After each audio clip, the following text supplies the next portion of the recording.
As we progressed through the course and learned about the various approaches, I found that I was really drawn to the approach of focus for each week. Really, many of the approaches, aspects of them resonated with me, and I really felt that they would be of benefit in helping Richard and developing him as a leader. When coaching him, I anticipate that my approach would be maybe a blend of the different approaches. Not too sure if that's the right approach or not, but I really found that aspects of the different perspectives or approaches would be beneficial at different stages of the or the coaching, not recruitment, the coaching process. Some would be maybe more appropriate for the initial stages, and some would be more appropriate once a foundation has been set. The approach that probably resonated with me the most was the cognitive perspectives approach. And I'd like to elaborate a little bit on why it resonated with me the most. From a cognitive lens, Richard is employing many cognitive disorders, errors in thinking, mental models. They're contributing to ineffective behaviors. And Richard really attempts to rationalize his thoughts and his behaviors as evidenced by comments that he's made, with several of the distortions being highlighted, such as the all or nothing distortion, overgeneralization, the fortune teller error. In addition, Richard is placing blame on his staff, indicating that they are complaining about his behaviors as a way to detract or defer from their own incompetence. Redirecting his focus and blame in this way is preventing Richard from reflecting upon his own behaviors and identifying improvements that he can make. So it's really highlighting the enemies out there error. Richard is committed to his work. His commitment is actually quite tremendous. And in the case study, it's really unclear if he truly understands his role as a leader and as a manager, which kind of gives indication of the I am my position error. As a leader, Richard's focus should really be placed on his employees and his staff, helping motivate them, inspiring them, looking at the big picture.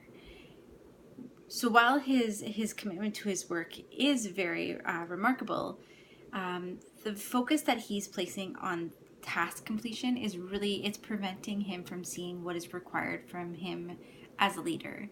So entering into a coaching session or a coaching process with Richard, I would really want to focus on helping define what a leader is to him and what it is to the organization. Sometimes there is a disconnect between the two, what someone interprets a role should be and what the organization is expecting.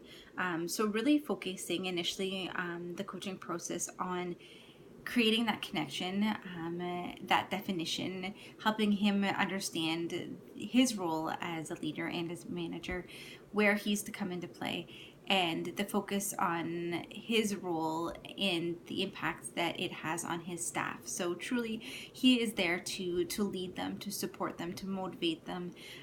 So really focusing on giving context to him and his role as a leader within the organization. From there, I would want to focus on the mental models or the distortions, and what I feel is helping him learn or gain an understanding of the different mental models and the different distortions, helping him define those, and giving him examples of what they look like would help him in identifying opportunities instances where he has maybe demonstrated those tendencies. So before asking him to reflect upon what his behavior looks like and why it may be effective, what I really like about the cognitive approach is that it allows you to help define specific behaviors and attributes and identify why they may not be effective. So giving him that foundation of knowledge on what something looks like, what those distortions and mental models look like, will help him in identifying, hopefully, what he's doing and instances where maybe he isn't employing those mental models or those distortions. So really creating an awareness around some of those ineffective behaviors that he's displaying. From there, so the leadership piece, getting an understanding of leadership and what that looks like for the organization, helping him define the distortions or the errors of thinking that he's employing and maybe what's causing those errors and those distortions. And then the third piece would be focusing on the self-reflection. So once he has an understanding of his role in the organization, what maybe some of the mental models and the distortions that he's employing that are being ineffective, really focusing on helping him develop some self-insight and helping him self-reflect so that moving forward, as those instances come up and maybe he's employing those mental errors or those cognitive distortions, he can self-reflect and identify when he is employing those, and hopefully prevent those behaviors from occurring before they actually do.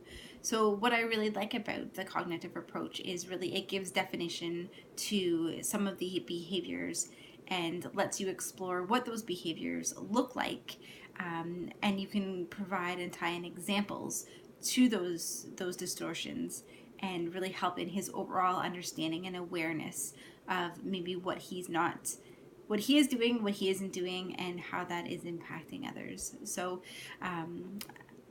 once again, just focusing on those three areas and hopefully helping him create his awareness and improve his awareness of what leadership is as well. I do feel that could be a little bit of a gap with regards to communication that has happened, but hopefully focusing in those areas will really help set him up for success and develop him as a leader and as a manager. Thank you.